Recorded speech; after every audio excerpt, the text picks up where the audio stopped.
pourquoi, malgré tous vos efforts pour tenir les délais et maîtriser les budgets, votre DSI n'a plus de poids stratégique. Ce que ça produit, c'est une organisation tech qui est rigide, qui est sous-staffée, qui est incapable d'absorber la moindre incertitude. Et ensuite, on se demande pourquoi l'ambiance se dégrade, pourquoi la vélocité chute, pourquoi il devient si difficile de recruter. Le sens a disparu pour eux. C'est juste que le système de pilotage de l'organisation dans laquelle vous êtes est complètement déconnecté du terrain, de l'usage et de la stratégie.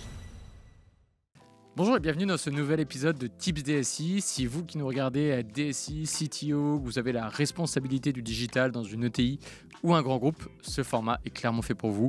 Je partage chaque mois des retours terrain, sans jargon, sans théorie, mais de la pratique pour mieux piloter vos projets et vos équipes.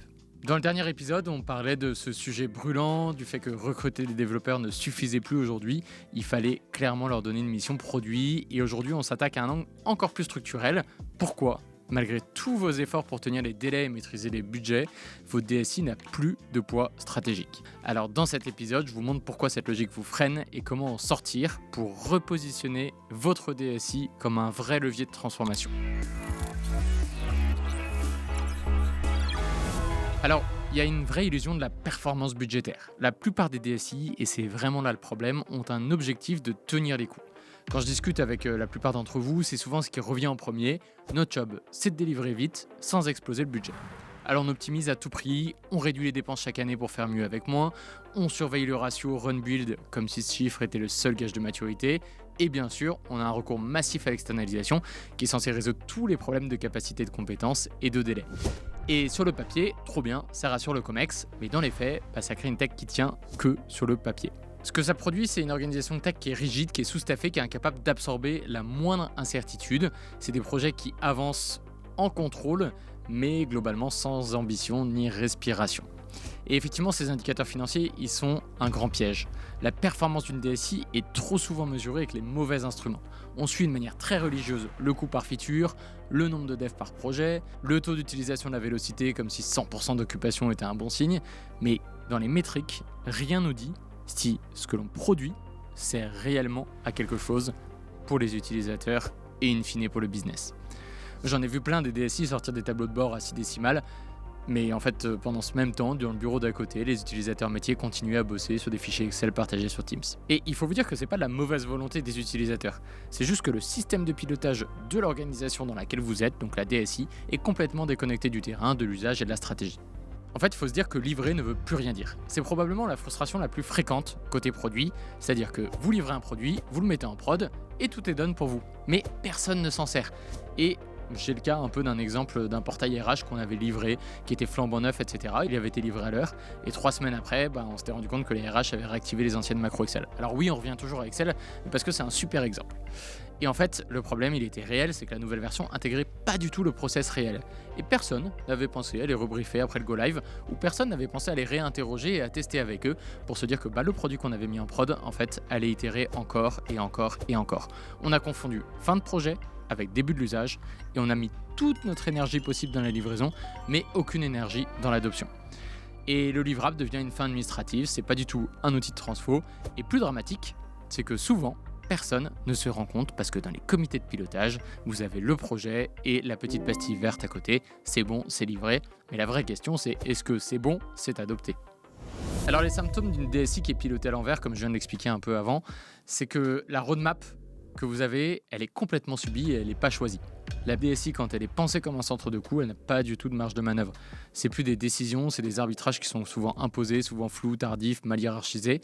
Bref, en gros, vous avez une roadmap qui ne reflète pas du tout les enjeux stratégiques, ni l'état réel des équipes tech d'ailleurs, ni les opportunités métiers que vous pouvez potentiellement saisir quand vous regardez la concurrence ou bien les nouveaux SaaS qui sortent sur le marché. Donc on passe un temps fou à préparer des tableaux d'arbitrage pour convaincre les métiers, à faire des retours en arrière parce que ça a changé niveau COMEX, et surtout à justifier pourquoi on ne peut pas livrer ce qui était prévu.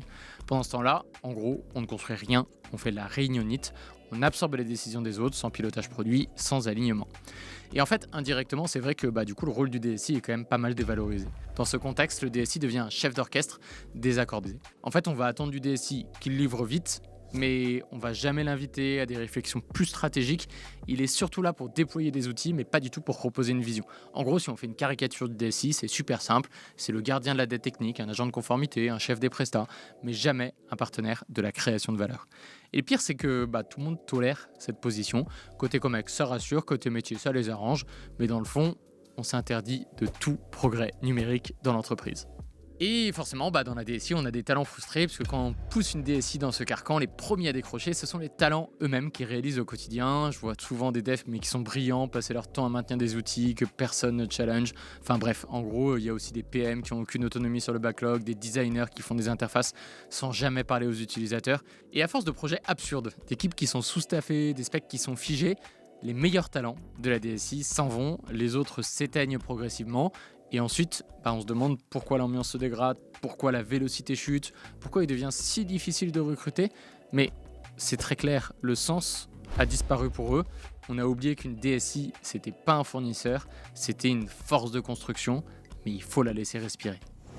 Alors je pense qu'aujourd'hui, en 2025, un réveil de l'ensemble des DSI est nécessaire pour comprendre ce qu'attend vraiment le Comex. Il ne veut pas de dashboard, il veut des résultats.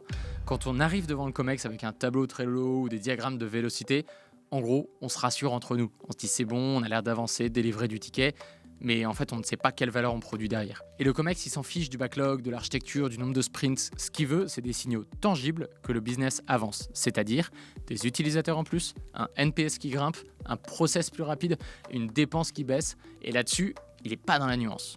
Soit ça marche pas. Mais il faut savoir. Il ne juge pas la tech sur son élégance, mais sur sa capacité à délivrer des effets mesurables.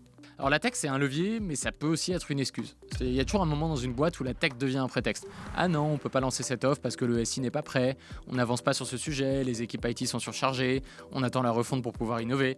Et très vite, le Comex entend toujours la même chose. Ah non, c'est la tech qui bloque. À ce moment-là, il y a deux chemins. Soit en tant que DSI, on arrive à renverser la narration en démontrant que la tech peut porter l'accélération. En gros, on lance un MVP, un outil interne transformant, un pilote intelligent avec un apprentissage utilisateur, bref, quelque chose d'assez rapide. Soit on continue très classiquement à justifier les lenteurs et on devient le département du non maintenant. Le Comex ne cherche pas une équipe qui code, il cherche un moteur stratégique et quand le moteur ne tourne pas, il le court-circuite avec des consultants, des projets shadow ou un remaniement. Bref, on l'a déjà vu dans la précédente vidéo, c'est ce qu'on appelait le shadow IT, l'un des plus gros fléaux des DSI aujourd'hui. Et vraiment, quand on a compris que le Comex n'achetait pas du code et qu'il achetait une promesse de transformation, c'est vraiment game changer. À chaque fois qu'un projet est validé, c'est pas un ticket Jira qui est signé. C'est une attente de changement, c'est l'attente d'une meilleure productivité, c'est l'attente d'une nouvelle source de revenus, d'un repositionnement marché, de la simplification d'un process qui est toxique. Le code n'est qu'un moyen et ça, faut vraiment le garder en tête. Et ce moyen, il n'a de la valeur que s'il porte une promesse qui est claire et assumée. Mais il faut savoir qui dans l'organisation porte cette promesse, qui rend visible son avancement, qui l'aligne au discours stratégique du Comex. Et souvent, malheureusement, ces personnes, et c'est là que le DSI a clairement la capacité de reprendre le lead, pas en se contentant d'exécuter et d'être un centre de coût, mais en reconnectant tech et transformation, en devenant en gros celle ou celui qui incarne la dynamique de changement et qui incarne l'opportunité business de pouvoir faire grossir l'entreprise. Alors comment reprendre le pouvoir, comment faire en sorte que la DSI devienne vraiment un business partner? Je pense que le premier point, le plus important, en tout cas souvent ce qu'on analyse dans les conseils qu'on fait, c'est de changer la gouvernance. Pour sortir le rôle de centre de coût de la DSI, elle doit reprendre sa place à la table des décisions et ça commence par un changement dans la manière dont on gouverne les projets. On arrête de prioriser à l'instinct ou par le poids politique, on met en place une instance d'arbitrage qui est stratégique, qui est transverse, qui est produit, qui est tech, qui est métier. Enfin bref, une instance qui partage les enjeux business en amont, pas au moment du delivery. Il faut que le backlog soit co-construit ensemble avec toutes les équipes, toutes les parties prenantes, que les objectifs soient partagés, que les décisions soient lisibles et assumées. Le bon signal de maturité, il est super simple, c'est quand les OKR sont croisés entre les équipes, quand les OKR sont sur des objectifs d'impact et pas de prod, et qu'on a tous les arbitrages qu'on a pu faire sur des différents produits qui sont documentés, clairs, assumés. Bref, en gros, si demain vous n'arrivez pas à être dans cette dynamique, c'est qu'on continue de pousser une feuille Excel et que personne ne pilote vraiment l'impact business d'une DSI. Et donc, Le bon vieux triptyque délai, budget, scope ne suffit plus du tout. Pour retrouver la crédibilité demain, la DSI elle doit démontrer son impact business qui est réel.